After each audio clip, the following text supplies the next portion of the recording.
Hey, it's me, Destin. Welcome back to Smarter Every Day. So in the Olympics, the most athletic team always wins, right? No. It's actually more complicated than that because there's physical objects in the Olympics. Now the team that is able to manipulate these physical objects better than the other team usually wins. For example, curling. This curling stone is very heavy, and if you can figure out how to manipulate it across the ice better than the other team, you will win.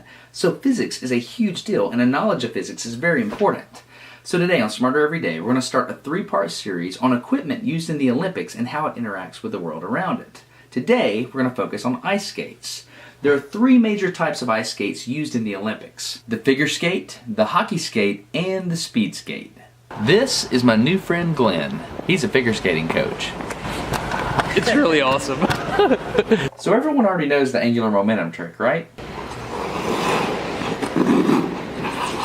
So, large moment of inertia, bringing it in. Small moment of inertia. That's pretty awesome. So, show me your skates. What makes you be able to do that? Because, I mean, I would mess up because of the toe pick. So where are you actually rotating? I'm actually spinning backwards. My blade is spinning backwards. And I'm spinning on a small area we call the ball of the foot. Also, my bottom toe pick is touching the ice. So it's allowing me to put forward pressure down without sliding forward like I would on a hockey skate. So that's how you're able to keep from falling backwards? Right. Yeah, I'm not really getting it. He's saying he's rotating about this point, but he's dragging that toe pick. Clearly, this is a good excuse to break out the phantom. Alright.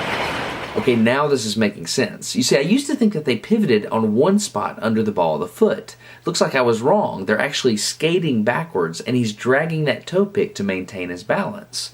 That's pretty cool. Alright, it's time to move on to jumps. Okay, Glenn's going to show us 3 of the main jumps in figure skating. Here's the waltz jump, the sow cow, and the flip. There's a gouge where you left the ice. I pushed off my toe pick. Pushed off the toe pick, and then there's another gouge. And I landed on my toe pick. Ah. Then I go down to my blade. So I'm pushing off the ice, and I'm landing on the ice. With the toe pick. With my toe hitting first, and then my blade. Okay, Glenn's gonna do a jump, and he's gonna land with his toe pick, which is how they always land. It adds stability. It's in the landing of these jumps where the design of the figure skates really start to show. You can spike yourself down into the ice with the toe pick, and then you slowly rock the blade down. In fact, the curvature of the bottom of the blade is called the rocker. After it's planted firmly on the ground, you'll notice it doesn't immediately move away. The skater imparts the momentum from his opposite leg back into his lower foot, and then he moves. So it's a 3-step process. Spike, plant, move. Interesting. But a question I have is that if the bottom is rounded, how do you sharpen a round blade? So this seems like a good opportunity to move from the figure skate to the hockey skate. So let's meet my friend Nick, who's the director of hockey operations at UAH. So you're gonna show me I'm sorry. Second time. Sorry, dude. Show me the blade. How does this work? So the blade's here, if you look, it's 2 separate edges, so I'll draw up here for you. Okay. Blade actually So this is the cross section. looks like that. No way. A lot of people think it looks like that, but it's actually, there's a hollow in here. Really? Yep. Oh yeah. Can we see the sharpener? Yeah. I like the name. Blade Master! This is the wheel, which actually sharpens the skate. How do you hold the blade up there? Is this a sled or Jig, something? slider. Everybody's got their own little nickname for it. Okay, and so then if the wheel were turning, you would bring that in there. Let me focus. Okay, I can see that curvature that you're talking about. Can you go closer, if you would, to the wheel? So that's the radius of the skate. 3/8, half, 5/8. I'm not sure I understand. You're saying this hollow right here. Yeah, some of them will look like that. Some of them will look like that. Some of them will look like that. This is completely eye-opening to me. I had no idea that ice skates had 2 different working edges. So why would a player prefer a deeper hollow versus a shallower one? Well, think about it. If you have a shallow hollow, you're able to sit on top of the ice and glide very easily, so this is very good for speed. But if you have a deep hollow, your points are going to cut down into the ice and plow, so you'll go a lot slower. However, you'll get much better grip. And if there's one thing a hockey player needs, it's good grip. Have you ever seen him stop and change directions?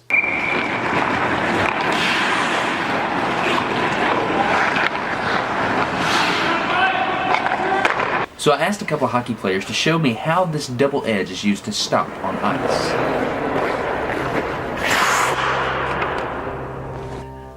Behold the awesomeness of physics. Isn't that crazy? Look at what he's doing. He's controlling that edge and scratching the top layer of ice off, but he's doing it in such a way that it's converting that shear energy into power, which he's using to decelerate. Some people want to believe that hockey players are just dumb brutes, but I'm not buying it. I told this player I wanted him to stop on a very specific spot on the ice so I could zoom in with a Phantom and catch the ice spray, and he did it on the very first try. Can you imagine the math that's going on in his brain in order to automate this feedback loop? He's constantly sensing his deceleration, and somehow his brain's converting that information to signals to control the angle of his skates and feather the exact amount of ice that he's shearing off. To complicate matters, he's got ice in between him and his target, and he has to anticipate the total amount of impulse left in that ice so he can stop exactly where he wants to. Let's ask him to see if he can explain exactly what he's doing, because I'm pretty sure hockey players are physics geniuses. You gotta take your glove off, man. Ben, thank you very much. Do you have any, like, if you had to say anything about that hockey stop, how exactly do you do it? Are you? Well, you're just trying to find a balance because you have there's two edges of the skate blade. So you want to find that inside edge. You know, if you get over the top with your outside edge, you go over. You're trying to find that edge on the ice and just shave a fine miss. Just the inside edge. So like a noob, somebody that's just learning how to do that, would they just chatter across the ice? Yeah, absolutely. I mean, I started playing when I was like 3 years old, so maybe by the time I was like 6, I could stop. Yeah. You know? So a couple of years, but like. Did you just hit that puck without looking? Yeah. He just hit a puck and you hit it without looking. And that's Yep, I'm right. They're geniuses. So if we want grip for a hockey blade, we don't want it for a speed skate, right? Which might explain why speed skaters are always falling. This was counterintuitive to me, but the bottom of a speed skate isn't pointy. It's actually a flat, sharp 90-degree angle. To see speed skaters in action, let's go to the Pettit National Ice Center in Milwaukee and check out the U.S. Junior Long Track Championships. Okay, look at how the skater starts off the line. You see that open stance? They do this because ice skate friction is asymmetrical. They glide easily going forward, but they dig in on the sides. So to propel themselves, skaters have to push off the sides of the blade. The larger this angle alpha is, the harder they can push. That's why they line up with their foot at almost a 90-degree angle to the direction of skating.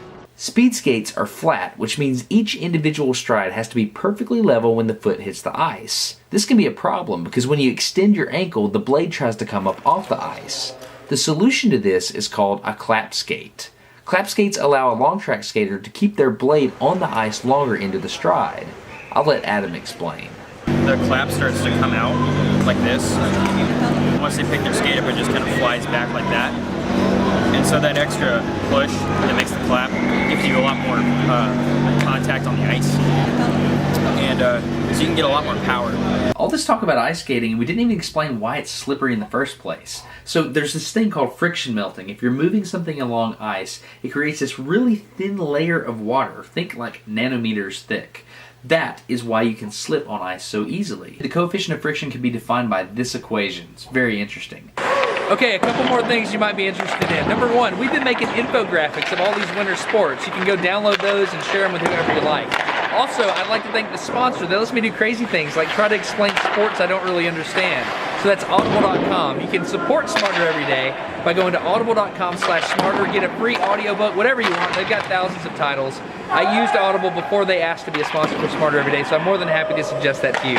Audible.com/smarter.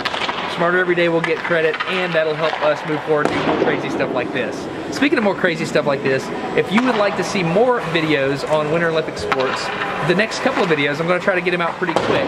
Or things like curling and other stuff like that. It's pretty cool. Anyway, support our sponsor, audible.com/smarter, and if you think we've earned your subscription, consider that, please. I'm Destin.